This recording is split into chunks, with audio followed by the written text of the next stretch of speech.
الحمد لله نحمده ونستعينه ونؤمن به ونتوكل عليه ونعوذ بالله من شرور أنفسنا ومن سيئات أعمالنا من يهده الله فلا مضل له ومن يضلل فلا هادي له وأشهد أن لا إله إلا الله وأشهد أن محمدا عبده ورسوله يا أيها الذين آمنوا اتقوا الله حق تقاته ولا تموتن إلا وأنتم مسلمون يا أيها الذين آمنوا اتقوا الله وقولوا قولا سديدا يصلح لكم أعمالكم ويغفر لكم ذنوبكم ومن يطع الله ورسوله فقد فاز فوزا عظيما أما بعد فإن خير الحديث كتاب الله وخير الهدي هدي محمد صلى الله عليه وسلم وشر الأمور محدثاتها وكل محدثة بدعة وكل بدعة ضلالة وكل ضلالة في النار. أعوذ بالله من الشيطان الرجيم. والذين آمنوا واتبعتهم ذريتهم بإيمان ألحقنا بهم ذريتهم وما ألتناهم من عملهم من شيء كل امرئ بما كسب رهين. സ്നേഹം നിറഞ്ഞ സത്യവിശ്വാസികളെ വിശ്വാസിനികളെ, അല്ലാഹുവിൻ്റെ വിധിവിലക്കുകൾ ജീവിതത്തിലുടനീളം പാലിക്കണമെന്ന് എല്ലാവരെയും വസിയത്ത് ചെയ്യുകയാണ്. പരിശുദ്ധ ഖുർആനിൽ സൂറത്ത് തൂറിൽ 21-ാമത്തെ ഒരു വചനമാണ് ഞാനിവിടെ കേൾപ്പിച്ചത്. അതിൽ നമ്മുടെ കുടുംബത്തെപ്പറ്റി പറയുന്ന ഒരു കാര്യമുണ്ട്.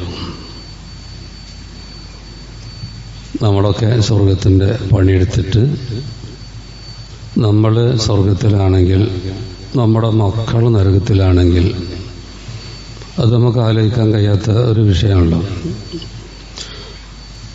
പലരും ജീവിക്കുന്നത് തന്നെ മക്കൾക്ക് വേണ്ടിയാണ്. അപ്പോൾ ആ മക്കൾ ഇവിടെ വെച്ച് തന്നെ നമ്മളല്ല സുഖമാണ്, ഏതെങ്കിലും ഒരു മകന് വലിയ ദുരിതമാണ് എന്നൊക്കെ പറയുമ്പോൾ നമ്മുടെ സ്വസ്ഥതയൊക്കെ പോകും. ഇവിടെ പരലോകത്തിലെ വിഷയം പറയുന്നത്. അപ്പോൾ അതിലെ വചനം ഇങ്ങനെയാണ്: വല്ലദീന ആമനു, സത്യവിശ്വാസികൾ, വത്തബഅതുഹും ദുർരിയത്തുഹും ബിഈമാൻ, അവരുടെ മക്കൾ അവരെ പിന്തുടരുന്നുണ്ട് വിശ്വാസത്തിൽ. അവരും മുവഹിദുകളാണ്, തൗഹീദുള്ളവരാണ് മക്കൾ. എന്നാൽ അൽഹഖ്നാ ബിഹിം ദുർരിയത്തഹും, സ്വർഗത്തിൽ എന്ത് ചെയ്യും? മാതാപിതാക്കളുടെ കൂടെ മക്കളെയും അവൾ ചേർക്കും. അപ്പോൾ ഇതിൻ്റെ വിശദീകരണത്തിൽ തഫ്സീറുകളൊക്കെ കാണുന്നുണ്ട്. ആ മക്കളുടെ അമൽ, പ്രവർത്തനം, സൽക്കർമ്മങ്ങൾ മാതാപിതാക്കളോട് അടുത്തെത്തിയിട്ടില്ലെങ്കിലും, അല്ല പിന്നെ മറ്റവർക്ക് ഈമാണ്ടിയവർ സ്വർഗത്ത് പോലെ പ്രത്യേകം പറയണ്ടല്ലോ. അപ്പം എന്തായാലും ആ മക്കള് മാതാപിതാക്കളുടെ നന്മനെ പരിഗണിച്ചിട്ട് അള്ളാഹു എന്ത് ചെയ്യും? മക്കളുടെ അമല് മാതാപിതാക്കളുടെ അത്ര അല്ലെങ്കിലും മാതാപിതാക്കളുടെ കൂടെ ചേർക്കും. വമാ അലത്നാഹും മിൻ അമലിഹിം മിൻ ഷൈഇൻ. അപ്പം അങ്ങനെ മാതാപിതാക്കൾ നല്ലവരായതുകൊണ്ട് മക്കൾക്ക് കുറച്ച് അധികം അത് നൽകുന്നത് കൊണ്ട് മാതാപിതാക്കളുടെ ഒന്നും ഉള്ള കുറക്കൊന്നുമില്ല, ഒന്നും കുറക്കൂല. കുല്ലു ഇംരിഇൻ ബിമാ കസബ റഹീൻ. പിന്നെ മൊത്തത്തിൽ പറഞ്ഞു, ഏതൊരു മനുഷ്യനാണെങ്കിലും അവന്റെ പ്രവർത്തനത്തിനനുസരിച്ചിട്ടാണ് അവനുണ്ടാവുക എന്നൊരു തത്വം ഇസ്ലാമുണ്ട്. അതോടെ പറഞ്ഞു. അപ്പം ഇവിടെ രക്ഷിതാക്കളോട് പറയുന്നത് ആദ്യം അതാണ്, അവര് നന്നാവുക എന്നാണ്. അവര് നന്നായാൽ അതിൻ്റെ ഗുണം മക്കൾക്ക്, സന്തതികൾക്ക് ഉണ്ടാകുന്നു. അപ്പം അതിൻ്റെ ഒരുപാട് ഉദാഹരണം, ഞാൻ തുടക്കത്തിലൊരു ഉദാഹരണം മാത്രം അവിടെ പറയണം. നമ്മുടെ പൂർവികർക്കൊക്കെ അവരുടെ കുടുംബത്തൊക്കെ ഉദാഹരണങ്ങൾ തന്നെയാണ്. അത് പറയുന്നത് നമ്മുടെ പൂർവികരുടെ ചരിത്രവും കൂട്ടത്തിലൊക്കെ ഒന്ന് കേൾക്കുന്നത് നല്ലതാണ്. അപ്പം ആ സുബൈർ ഇബ്നു അവ്വാം റളിയല്ലാഹു അൻഹുവിൻ്റെ കുടുംബത്തെ പറ്റി പറയുന്നത്. അദ്ദേഹത്തിൻ്റെ ഭാര്യയും അവരുടെ ദീനിൻ്റെ നിലവാരം എത്രയാണ്. പിന്നെ അദ്ദേഹത്തിന്റെ മക്കളെ പറ്റി വളരെ ചുരുക്കി. അപ്പൊ സുബൈർ ബിൻ അവ്വാം റളിയല്ലാഹു അൻഹുവിനെ പറ്റി പറയുന്ന ഒന്ന്, 10 പേർക്ക് നബി സല്ലല്ലാഹു അലൈഹി വസല്ലം മരിക്കുന്നതിന് മുമ്പ് തന്നെ സ്വർഗമുണ്ട് എന്ന് സന്തോഷ വാർത്ത അറിയിച്ചിട്ടുണ്ട്. ഇതുപോലെ അബൂബക്കർ ഫിൽ ജന്ന, അബൂബക്കർ സ്വർഗത്തിലാണ്, ഉമർ ഫിൽ ജന്ന, ഉമർ സ്വർഗത്തിലാണെന്നൊക്കെ പറഞ്ഞ കൂട്ടത്തിൽ സുബൈർ ഫിൽ ജന്ന, സുബൈറും സ്വർഗത്തിലാണ് റളിയല്ലാഹു അൻഹു. അപ്പം അതൊരു വലിയൊരു സ്ഥാനമാണല്ലോ. ഈ ലോകത്തോട് ഇവിടെ പറയുന്നതിന് മുമ്പ് തന്നെ സ്വർഗത്തിലെ സീറ്റൊക്കെ അവർ ഉറപ്പിച്ചു എന്നാണല്ലോ അപ്പം നബി സല്ലല്ലാഹു അലൈഹി വസല്ലം പറഞ്ഞ ഹദീസിൽ നിന്ന് മനസ്സിലാവുന്നത്. മറ്റൊന്ന്, അദ്ദേഹം നബിയുടെ കൂടെ എല്ലാ യുദ്ധത്തിലും പങ്കെടുത്തിട്ടുണ്ട്. റസൂൽ തിരുമേനി എത്ര യുദ്ധത്തിലാണ് റസൂലിന്റെ കാലത്തുള്ള അതിലൊക്കെ പങ്കെടുത്തിട്ടുണ്ട്. അതിന് പുറമെയും വേറെ ചില സംഘത്തിന്റെ കൂടെയൊക്കെ അമീറായിട്ട് പറഞ്ഞയച്ചിട്ടുണ്ട്. ബദർ യുദ്ധത്തിൽ അദ്ദേഹം സൈന്യത്തിന്റെ വലത് ഭാഗത്തിന്റെ ഖായിദ്, നേതാവായിരുന്നു. ഒരു ഭാഗമായിട്ട് തിരികും, വലത്, ഇടത്, മദ്യം എന്നൊക്കെ പറഞ്ഞിട്ട്. അപ്പൊ അതിന്റെ നായകനായിരുന്നു സുബൈർ ബിൻ അവ്വാം. അദ്ദേഹത്തിന്റെ ഈ ധീരതയും ഇങ്ങനെയുള്ള യുദ്ധപാഠവും നബി തിരുമേനിക്ക് വേണ്ടി അദ്ദേഹം ചെയ്തതൊക്കെ പരിഗണിച്ചിട്ട് അദ്ദേഹത്തിന് റസൂലിട്ടൊരു പേരാണ് ഹെവാരി. ലിഖുല്ലി നബിയിൻ ഹെവാരി, എല്ലാ നബിക്കും ഹെവാരി ഉണ്ട്. ഹെവാരി എന്ന പ്രത്യേക സഹായി, പ്രത്യേകക്കാരൻ എന്നൊക്കെയാണ് ഇതിനർത്ഥം. വൈന്ന ഹെവാരി അസുബൈർ, എന്റെ ഹെവാരി സുബൈറാണ് എന്ന് പറഞ്ഞിട്ടുണ്ട്. മുസ്ലിങ്ങൾ മക്ക വിജയത്തിന് വേണ്ടി പോകുമ്പോൾ മുഹാജിറുകൾ 3 കക്ഷികളാണ്, ഓരോരുത്തർക്കും ഓരോ നേതാവുണ്ട്. അതിലൊരു കക്ഷി, അതിന്റെ നായകൻ, അതിന്റെ കൊടിവാഹകൻ അസുബൈർ ബിൻ അവ്വാമാണ്. അങ്ങനെ ഒരുപാടുണ്ട്, ഒന്നും കൂടി പറയാം. അദ്ദേഹം രക്തസാക്ഷിയാകും എന്ന് മുൻകൂട്ടി തന്നെ നബി സല്ലല്ലാഹു അലൈഹി വസല്ലം പ്രവചിച്ചിട്ടുണ്ട്. നബി തിരുമേനിയും കുറെ സഹാബികളും ഒരു ഹിറാ മലയിൽ കയറി. അപ്പൊ ആ മല ഒന്ന് ഇളകി. അപ്പൊ റസൂല് പറഞ്ഞു, ഇത് ശാന്തമാകണം എന്ന് പറഞ്ഞു മലയോട്. ഫമാലൈക ഇല്ലാ നബി, നിന്റെ മുകളിൽ ഇപ്പോൾ ഉള്ളത് ഒന്ന് നബിയാണ്, മുഹമ്മദ് നബിയാണ്. മറ്റൊന്ന് സിദ്ദീഖാണുള്ളത്, സിദ്ദീഖ് എന്ന അബൂബക്കർ സിദ്ദീഖ്. പിന്നെ ഔഷൈദ്, പിന്നെ രക്തസാക്ഷിയാണുള്ളത്. അപ്പൊ ഇതിലാരൊക്കെ ഉണ്ടായിരുന്നു? റസൂലുണ്ട്, അബൂബക്കർ സിദ്ദീഖ് ഉണ്ട്, ഉമർ ഖത്താബ് ഉണ്ട്, ഉസ്മാൻ ബിൻ അഫ്ഫാൻ ഉണ്ട്, അലി ബിൻ അബി താലിബ് ഉണ്ട്, ത്വൽഹത്ത് ബിൻ ഉബൈദില്ല ഉണ്ട്, സുബൈർ ബിൻ അവ്വാം ഉണ്ട്. അപ്പൊ റസൂൽ തിരുമേനി പറയാണ്, ഒന്ന് സിദ്ദീഖ് രക്തസാക്ഷിയാവെന്ന് പറയും, ബാക്കിയൊക്കെ രക്തസാക്ഷികളായി. അപ്പൊ നിന്റെ മുകളിൽ ഒരു നബി, പിന്നെ സിദ്ദീഖ്, പിന്നെ രക്തസാക്ഷികളാണുള്ളതെന്നാണ്. അപ്പൊ ആ കൂട്ടത്തില് സുബൈർ റളിയല്ലാഹു അൻഹുവിന്റെ പേര് അവിടെ പറഞ്ഞു. മഹാനായ ഉമർ ഖത്താബ് റളിയല്ലാഹു അൻഹു 6 ആൾക്കാരെ പറഞ്ഞത്, എനിക്ക് ശേഷം ഖലീഫയാവാൻ 6 ആൾക്കാർ. ആ കൂട്ടത്തിൽ ഒരു വ്യക്തി സുബൈർ ബിൻ അവ്വാമായിരുന്നു. അങ്ങനെ തുടങ്ങി ഒട്ടേറെ വിഷയങ്ങൾ. അദ്ദേഹത്തിന്റെ ധീരതയെപ്പറ്റി പറയുന്ന ഒരു കാര്യം കൂടി പറയാം.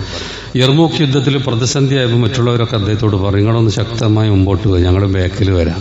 അപ്പൊ അദ്ദേഹം ഇറങ്ങി, ശത്രുക്കൾ അദ്ദേഹത്തെ വെട്ടി, ചുമലിൽ അപ്പുറപ്പുറമൊക്കെ വെട്ടി. അതിന്റെ മധ്യത്തിൽ ഉഹുദ് യുദ്ധത്തിൽ കിട്ടിയ വെട്ടുണ്ട്. പിന്നെ മകൻ ഉർവത്ത് പിന്നെ പറയാൻ, ഞാൻ കുട്ടിയായിരുന്ന കാലത്ത് ഉപ്പാന്റെ മുറിവിന്റെ പണയിലൂടെ എന്റെ വിരലുകൾ ഇങ്ങനെ പ്രവേശിപ്പിച്ച് ഞാൻ കളിക്കലുണ്ടായിരുന്നു. അപ്പൊ എന്തൊക്കെ നാളേക്കുള്ള തെളിവുകൾ അവരുടെ ജീവിതത്തിലുണ്ട്. അള്ളാന്റെ മാർഗത്തിൽ ജിഹാദ് ചെയ്തതിന്റെ അടയാളം ആ ശരീരത്തിൽ ഇങ്ങനെ കാണുന്ന വിഷയമാണ് ഇപ്പം മകൻ ഇവിടെ നമുക്ക് പറഞ്ഞത്. ഇനി അദ്ദേഹത്തിന്റെ ഭാര്യ ആരാന്നറിയോ? അസ്മാ റളിയല്ലാഹു അൻഹയാണ്. അസ്മാ അതാരാണ്? അത് അബൂബക്കർ സിദ്ദീഖിന്റെ മകളാണ്. അത് ആയിഷ ബീവിയുടെ സഹോദരിയാണ്, ജ്യേഷ്ഠത്തിയാണ്. അവരെ സാഹിബുൽ ഹിജറത്തിന് 2 ഹിജറയും പോയ ആളാണ്. മക്ക മദീനയിലേക്ക് ഹിജറ പോണതിന് മുമ്പ് എത്യോപ്യയിലേക്ക് ഒരു ഹിജറ ഉണ്ടായിരുന്നില്ല, അങ്ങോട്ടും ഹിജറ പോയ ആളാണ്. ഒക്കെ മഹത്വം പറയുന്ന കൂട്ടത്തിൽ ഹിജറയെ പറ്റി പ്രത്യേകം പണ്ഡിതന്മാർ പറഞ്ഞു. ഇനി അവരുടെ ഹിജറയെ പറ്റിയാണ് ഞാനൊരു കാര്യം പറയാം. ഒരു സാഹിത്യത്തിലുള്ളൊരു വാചകം ആദ്യങ്ങളൊക്കെ കേൾപ്പിക്കുകയാണ്. മരുഭൂമിയുടെ വരണ്ട നെഞ്ചിലൂടെ സൂര്യൻ തീ ചൊരിയുന്ന വഴികളിലൂടെ ഒരു പൂർണ്ണ ഗർഭിണി 450ഓളം കിലോമീറ്റർ സഞ്ചരിക്കുന്നു എന്ന് പറഞ്ഞാൽ ഞങ്ങളുണ്ടാവുന്ന മനസ്സിൽ. ഒരു പൂർണ്ണ ഗർഭിണിയായ ഒരു സ്ത്രീ ഈ മരുഭൂമിയിലൂടെ, അതും കൊടും വെയിലത്ത്, ദുർഘടമായ വഴികളിലൂടെ 450ഓളം കിലോമീറ്റർ സഞ്ചരിക്കുക എന്ന് പറഞ്ഞാൽ, ഇന്നൊക്കെ ഇപ്പോൾ ഗർഭിണിയായി തോന്നിയാൽ തുടങ്ങും പോക്ക് അല്ലേ, ചികിത്സ. പിന്നെ ചിലപ്പോൾ ഡോക്ടർ പറയും 1 മാസം കാണിക്കും, ചിലപ്പോൾ അതിനേക്കാൾ കാണിക്കാൻ പറയും. കുറേ ബിസിനസ്സാണ് നമുക്കറിയാം, അവരൊക്കെ ചിലപ്പോൾ സമ്മതിക്കൂലായിരിക്കും, എന്നാലും പറയാം കുറേ ബിസിനസ്സാണ് ആരോഗ്യരംഗം. എന്നാൽ ഇവരെ സംബന്ധിച്ചിടത്തോളം ഹിജ്റ പോക്ക് നിർബന്ധമാണ്. പൂർണ്ണ ഗർഭിണി എന്ന് പറഞ്ഞാൽ അതിന് തൊട്ടു മുമ്പ് റസൂൽ തിരുമേനിയും അതുപോലെ അബൂബക്കർ സിദ്ദീഖും സൗർ ഗുഹയിൽ ഒളിച്ചു നിൽക്കുമ്പോൾ ഈ ഗർഭിണിയായ നമ്മുടെ ഈ പറയുന്ന അസ്മാ റളിയല്ലാഹു അൻഹ രാത്രി ഭക്ഷണം കൊണ്ട് മലകൾ കയറിയിരുന്ന ആളായിരുന്നു. ഇവർക്ക് ആ ഗുഹയിലേക്ക് 3 ദിവസം ഭക്ഷണം എത്തിച്ചു കൊടുക്കണ പണിയായിരുന്നു അസ്മാ റളിയല്ലാഹു അൻഹക്ക്. അവരാണ് പിന്നെ അവർ പോയതിനു ശേഷം ഹിജ്റ പോകുന്നത്, ഈ ഗർഭിണിയായ അസ്മാ റളിയല്ലാഹു അൻഹ. എന്നിട്ട് മദീനന്റെ അടുത്ത് അതിന്റെ പ്രവേശന കവാടം എന്നൊക്കെ പറയാവുന്ന ഖുബായിലെത്തിയപ്പോഴാണ് അവർക്ക് പ്രസവ വേദന വന്നതും അവിടെ വെച്ച് പ്രസവിച്ചതും. അങ്ങനെ മുഹാജിറുകളുടെ ആദ്യത്തെ കുട്ടി, മുഹാജിറുകൾക്ക് ഹിജ്റ പോയതിനു ശേഷം ജന്മം കൊണ്ട ആദ്യത്തെ കുട്ടി അസ്മാ റളിയല്ലാഹു അൻഹയുടെ കുട്ടിയായിരുന്നു. എന്ന് പറഞ്ഞാൽ സുബൈർ അസ്മാ ദമ്പതികളുടെ മകനായിരുന്നു. നബി തിരുമേനി എന്ത് ചെയ്തു? അവർക്ക് കാരൊക്കെ ചവച്ച് കുട്ടിന്റെ വായിലിട്ട് കൊടുത്തു, കുട്ടിക്ക് വേണ്ടി പ്രാർത്ഥിച്ചു. ഇനി തന്റെ മക്കൾ എങ്ങനെയാവണം എന്നീ രക്ഷിതാക്കൾക്ക് താല്പര്യമുണ്ടല്ലോ. മക്കൾ അത്യുന്നത നിലവാരത്തിലുള്ളത്, മക്കളും മതരംഗത്ത് വളരെ ഉന്നതമായ നിലവാരത്തിലെത്തണം എന്നീ കുടുംബത്തിന് താല്പര്യം ഉണ്ടാവുമെന്ന് പ്രത്യേകം പറയേണ്ടതില്ല. അതിൽപ്പെട്ടൊരു വാചകം മാത്രം ഞാൻ പറയാം. സുബൈർ റളിയല്ലാഹു അൻഹു പറഞ്ഞു, സുബൈർ ബിൻ അവ്വാം, ഇന്ന ത്വൽഹ യുസമ്മി ബനീഹി ബി അസ്മാഇൽ അംബിയാ ത്വൽഹത്ത് ബിൻ ഉബൈദില്ല. അദ്ദേഹം തന്റെ മക്കൾക്ക് അമ്പിയാക്കളുടെ പേരാണ് ഇട്ടത്. അദ്ദേഹത്തിന് അങ്ങനെ ഇഷ്ടം. അമ്പിയാക്കളുടെ പേരൊക്കെ പിന്നെ നല്ല പേരായിരിക്കുമല്ലോ. പേരിടുമ്പൊക്കെ ശ്രദ്ധിക്കണമല്ലോ, നല്ല അർത്ഥങ്ങളുണ്ട്. എന്തെങ്കിലും ഒന്ന് പേരിടരുത്, ശ്രദ്ധിക്കണം. അപ്പൊ എന്തായാലും അമ്പിയാക്കളുടെ പേരൊക്കെ നല്ല പേരായിരിക്കും. അമ്പിയാക്കളുടെ പേരെന്നെ എല്ലാവരും ഇടണമെന്നല്ല പറയണേ. പക്ഷെ അദ്ദേഹം എന്ത് ചെയ്തു? ത്വൽഹത്ത് ബിൻ ഉബൈദില്ല വലിയ മനുഷ്യനാണ്, നടക്കുന്ന രക്തസാക്ഷി, സ്വർഗം കൊണ്ട് വാഗ്ദാനം ചെയ്യപ്പെട്ട വ്യക്തിയാണ്. അദ്ദേഹത്തിന്റെ മക്കൾക്കൊക്കെ അദ്ദേഹം പേരിട്ടത് അമ്പിയാക്കളുടെ പേരാണ്. എന്നിട്ട് അദ്ദേഹം പറഞ്ഞു, ഞാൻ എന്റെ മക്കൾക്ക് രക്തസാക്ഷികളുടെ പേരാണ് ഇടുന്നത്. എന്തായാലും ആലോമൻ യസ്തഷി, ചിലപ്പോ അവർ രക്തസാക്ഷികളായെങ്കിലോ. ബാപ്പാന്റെ പൂതിയാണ് എന്റെ മക്കൾ അള്ളാഹിന്റെ ദീനിനു വേണ്ടി ജിഹാദ് ചെയ്തിട്ട് രക്തസാക്ഷികളായെങ്കിൽ എന്നൊരാഗ്രഹം. അപ്പൊ അവരുടെയൊക്കെ മനസ്സ് എത്ര ഉയർന്നിട്ടുണ്ട്, നമുക്കതൊന്നും വർണ്ണിക്കാനൊന്നും കഴിയില്ല അവരുടെ മാനസിക നിലവാരം എത്ര ഉയരങ്ങളിലാണുള്ളത്.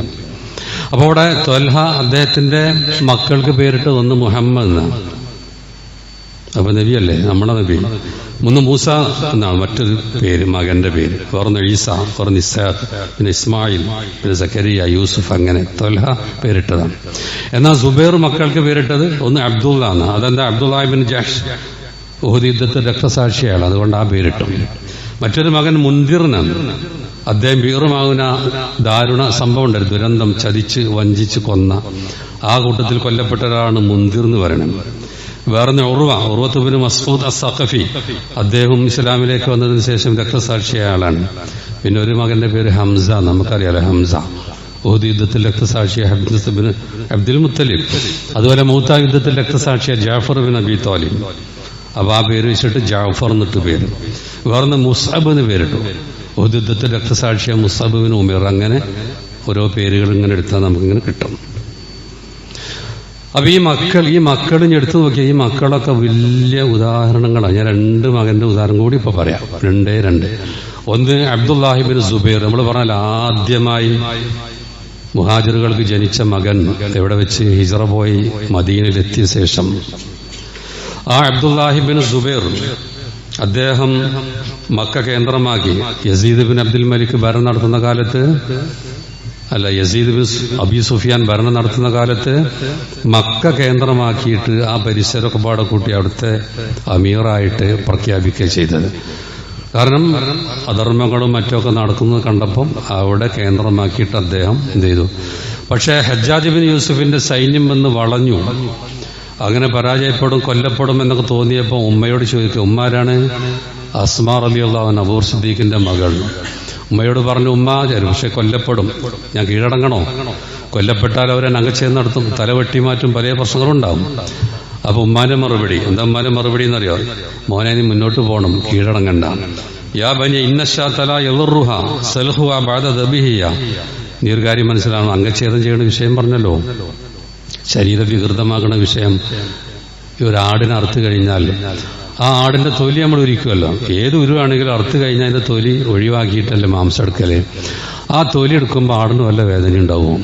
നീ മരിച്ചു കഴിഞ്ഞാൽ നിന്റെ ശരീരം എന്താണെന്ന് പേടിച്ചൊന്നും നിൽക്കണ്ട, നീ ധൈര്യമായിട്ട് നീ മുന്നോട്ട് പോയിക്കോ. അത്ര ധീരയായ അള്ളാഹിന്റെ ദീനിനു വേണ്ടി സേവനം ചെയ്യാൻ പ്രേരിപ്പിക്കുന്ന ഉമ്മയാണ് ഇവിടെ നമ്മൾ കണ്ടത്. ഒരു മകൻ കൂടി ഉർവത്ത് ബിൻ സുബൈർ, അദ്ദേഹം ഒരു മഹാപണ്ഡിതനായിരുന്നു, മഹാപണ്ഡിതൻ. എത്രത്തോളം എന്ന് പറഞ്ഞാൽ താബിയുടെ കൂട്ടത്തില് മദീനയില് അൽ ഫുഖഹാ സബ്അ 7 മഹാപണ്ഡിതന്മാർ എന്ന നിലക്ക് അറിയപ്പെട്ട ഒരു മനുഷ്യനായിരുന്നു ഉർവത്ത് ബിൻ സുബൈർ. ആ ഉർവത്ത് ബിൻ സുബൈറിന്റെ ഒരു സംഭവം നമ്മളൊക്കെ കേട്ടിട്ടുണ്ട്. അവരൊക്കെ ഏത് രൂപത്തിലാണ് ദീനിനെ ആചരിച്ചതെന്നൊക്കെ മനസ്സിലാവും. എന്ന് പറഞ്ഞാൽ അദ്ദേഹത്തോട് ഡോക്ടർമാർ പറഞ്ഞു, നിങ്ങളെ കാലിന്റെ അസുഖം മാറൂല, അത് വെട്ടി മാറ്റണം എന്ന് പറഞ്ഞു, അല്ലെങ്കിൽ മുകളിലേക്ക് വ്യാപിക്കും. അപ്പൊ അത് അങ്ങനെയാണെങ്കിൽ അങ്ങനെ ചെയ്തോളൂ എന്ന് പറഞ്ഞു. അന്ന് തന്നെ അദ്ദേഹത്തിന്റെ ഒരു മകൻ, 6 മക്കളിൽ ഒരു മകൻ മുകളിൽ നിന്ന് വീണ് മരിക്കും ചെയ്തു. അപ്പൊ അദ്ദേഹം പറയാറ്, അള്ളാ എനിക്ക് 4 അവയവം തന്നു, 2 കൈയും 2 കാലും, അതിൽ ഒന്നല്ലേ പിടിച്ചിട്ടുള്ളൂ, അൽഹംദുലില്ലാ. അള്ളാ 6 മക്കളെ തന്നു, ഒന്നിനല്ലേ പിടിച്ചിട്ടുള്ളൂ, ബാക്കിയൊക്കെ ഇവിടെ ഉണ്ടല്ലോ, അതിനൊക്കെ അൽഹംദുലില്ലാ. അപ്പൊ ഈ രൂപത്തിലുള്ള കുടുംബം, മാതാപിതാക്കൾക്കനുസരിച്ച് മക്കൾ നന്നാവുന്ന പൊതുവെയുള്ള നിയമം, ഒറ്റപ്പെട്ടൊക്കെ തിരിച്ചുണ്ടാവും. പൊതുവെ മക്കൾ നന്നാവണമെങ്കിൽ എന്താ ഇവിടെ പറയുന്നത്? നമ്മൾ നന്നാവുക, രക്ഷിതാക്കൾ നന്നാവുക, അത് വളരെ പ്രധാനമാണ്. ഈ നിയ്യത്തും കൂടിയൊക്കെ നമുക്ക് ഉണ്ടായാൽ നമ്മുടെ സൽക്കർമ്മങ്ങൾ ഇങ്ങനെ വർദ്ധിപ്പിക്കും. അപ്പോൾ നമ്മുടെ മക്കൾക്ക് വേണ്ടിയും കൂടി അതിന് ഗുണം കിട്ടാൻ വേണ്ടി മാത്രമല്ല, സ്വർഗത്തിൽ അവരെ മാതാപിതാക്കളുടെ കൂടെ പ്രവേശിപ്പിക്കും എന്നാണ് ഇവിടെ തുടക്കത്തിൽ പറഞ്ഞിട്ടുള്ളത്. അള്ളാഹു നമ്മെല്ലാം അനുഗ്രഹിക്കുന്നതാണ്.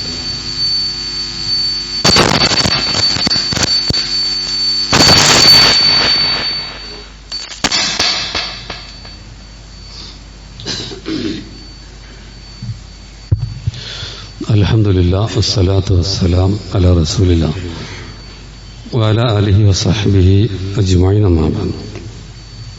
സ്നേഹം നിറഞ്ഞ സത്യവിശ്വാസികളെ, സത്യവിശ്വാസിനികളെ, അല്ലാഹുവിൻ്റെ നിയമനിർദ്ദേശങ്ങൾ ജീവിതത്തിലുടനീളം പാലിക്കണമെന്ന് ഒരിക്കൽ കൂടി എല്ലാവരെയും വസിയത്ത് ചെയ്യുകയാണ്. അപ്പോൾ നമ്മുടെ സന്താനങ്ങൾ നന്നാവാൻ, എല്ലാവരും മക്കൾ അങ്ങനെ എങ്ങനെയൊക്കെ പറയല്ലോ, അപ്പോൾ ഇതിനൊരു വഴി നമ്മൾ നന്നാവുക എന്നുള്ളതാണ് ഒന്ന്. അതിൻ്റെ ഒരു ഉദാഹരണമാണ് ഇപ്പം ഇവിടെ പറഞ്ഞത്. മറ്റൊന്ന് അവരെ നന്നാക്കുന്ന പണിയെടുക്കുക എന്നുള്ളതാണ് വേറൊന്ന്. പരിശുദ്ധ ഖുർആൻ പറഞ്ഞല്ലേ, യാ അയ്യുഹല്ലദീന ആമനു, സത്യവിശ്വാസികളെ, ഖൂ അൻഫുസക്കും, നിങ്ങൾ നിങ്ങളെ എന്ത് ചെയ്യണം? രക്ഷപ്പെടുത്തണം. വ അഹ്ലീക്കും, നിങ്ങളുടെ കുടുംബത്തെയും നാറൻ നരകത്തിൽ നിന്ന് രക്ഷപ്പെടുത്തണം. അപ്പോൾ മക്കളുടെ വിഷയം ശ്രദ്ധ വേണം, നമ്മൾ പരമാവധി ശ്രദ്ധിക്കണം, അവരെ നന്നാക്കാൻ വേണ്ടി നമുക്ക് ചെയ്യാവുന്നതൊക്കെ ചെയ്യണം. എന്നിട്ട് ചിലതൊക്കെ നബിന്റെ മകൻ പോലെ ഒറ്റപ്പെട്ടുണ്ടാവും, അത് നമ്മൾ പറയണം. മൊത്തത്തിലുള്ള നിയമം പറയുന്നത്. വേറൊന്ന് ചെയ്യേണ്ട പ്രാർത്ഥന, നമ്മുടെ സന്തതികൾക്ക് വേണ്ടി നമ്മൾ പ്രാർത്ഥിച്ചുകൊണ്ടിരിക്കണം. അവരെ ഭൗതിക പുരോഗതി മാത്രമല്ല ചിന്തിക്കേണ്ടത്, ഏറ്റവും വലിയ പുരോഗതി പരലോകത്തിൽ എങ്ങനെയാണ്, അതാ നോക്കേണ്ടത്. അപ്പോൾ അവർക്ക് വേണ്ടി ഇങ്ങനെ പ്രാർത്ഥിക്കാം. അമ്പിയാക്കളുടെ പ്രാർത്ഥന പോലും, വലിയ വലിയ ആൾക്കാരുടെ പ്രാർത്ഥനയൊക്കെ ഖുർആനിലുണ്ട്. ഇബ്രാഹിം അലൈഹിസ്സലാം പ്രാർത്ഥിച്ചൊരു പ്രാർത്ഥന ഉണ്ടല്ലോ, അതെന്താ? റബ്ബി ഹബിലി മിനസ്സലിഹീൻ, സാലിഹായ സന്താനത്തെ നൽകണേ. റബ്ബി ജഅൽനി മുഖീമസ്സലാ, എന്നെ നിസ്കാരം മുറപ്രകാരം നിർവഹിക്കുന്നവനാക്കണേ. വമിൻ ദുർരിയത്തി, എൻ്റെ മക്കളെയും. അപ്പോൾ നമ്മളും കൃത്യമായിട്ട് നിസ്കരിക്കണം, അതിനുവേണ്ടി പ്രാർത്ഥിക്കാം. മക്കളും കൃത്യമായി നിസ്കരിക്കണം, അങ്ങനെ ആക്കണേ എന്ന പ്രാർത്ഥന. സക്കരിയ അലൈഹിസ്സലാം, റബ്ബി ഹബിലി മിൻ ലദുൻക ദുർരിയത്തൻ തയ്യിബ, എനിക്ക് നല്ല സന്താനങ്ങളെ നൽകണം. അങ്ങനെ ഒരുപാട് പ്രഗത്ഭ പ്രാർത്ഥന ഉണ്ട്. അതിലേക്ക് നമ്മൾ മൊത്തത്തിൽ സത്യവിശ്വാസികൾ പ്രാർത്ഥിക്കേണ്ട പ്രാർത്ഥന ഖുർആൻ പറയാം. അവരിങ്ങനെ പ്രാർത്ഥിക്കും, റബ്ബന ഹബുലന പിന്നെ അസ്വാജിന വദുരിയാത്തിന, അള്ളാഹു ഞങ്ങളുടെ ഭാര്യമാരിലൂടെ, ഞങ്ങളുടെ സന്തതികളിലൂടെ ഞങ്ങൾക്കിന്ന് കൺകുളിർമ പ്രദാനം ചെയ്യണമേ. ഖുറത്ത അയ്യുൻ വജഅൽനാലിൽ മുത്തഖീന ഇമാമ, ഞങ്ങളുടെ മുത്തഖീങ്ങൾക്ക് ഇമാമാക്കണേ. നന്നായാലും പോരാ, നല്ലവർക്ക് ഇമാമാക്കണം എന്നൊക്കെയാണ് പ്രാർത്ഥിക്കേണ്ടത്. വലിയ വലിയ കാര്യം നമ്മുടെ മനസ്സിൽ വേണ്ടത്. അവർ മറ്റുള്ളവരെ നന്മയിലേക്ക് നയിക്കുന്ന ഇമാമീങ്ങളാക്കണേ എന്നൊക്കെയാണ് സത്യവിശ്വാസികൾ പ്രാർത്ഥിക്കുക. അപ്പൊ ഇങ്ങനെ അവർക്ക് വേണ്ടി പ്രാർത്ഥിക്കുക. അപ്പം അള്ളാഹു അത് സ്വീകരിക്കും. പെട്ടെന്നൊന്നുമില്ലെങ്കിൽ കുറച്ച് കഴിഞ്ഞാലെങ്കിലും സ്വീകരിക്കും. മനസ്സിലായോ? ഇനി നേരെ തിരിച്ചുതാം. ഇനി മക്കൾ നന്നായതിന് ഗുണം മാതാപിതാക്കൾക്കും കിട്ടും. നമുക്കൊക്കെ അറിയണമല്ലോ, ഒരാൾ മരിച്ചാൽ 3 കാര്യം മുറിഞ്ഞു പോകില്ല. അതിലൊന്ന് വലതും സ്വാലിഹ്, നല്ലൊരു മകൻ ബാപ്പാക്കും ഉമ്മാക്കും വേണ്ടി പ്രാർത്ഥിക്കുന്ന, അതിന്റെ ഗുണം രക്ഷിതാക്കൾക്ക് കിട്ടുമെന്ന് മറ്റൊരു ഹദീസിൽ കാണാൻ പറ്റും. എന്താണത്? ഇന്നല്ലാഹ യർഫഉ ദറജാലിൽ അബ്ദിസ്സാലിഹ്, നല്ല മനുഷ്യന്റെ പദവി അല്ലാഹു അങ്ങനെ ഉയർത്തും. ഫിൽ ജന്ന, സ്വർഗത്തിൽ. അങ്ങനെ സ്വർഗത്തിലെത്തുമ്പോൾ അത്യുന്നത പദവി കാണുമ്പോൾ അത്ഭുതപ്പെടും.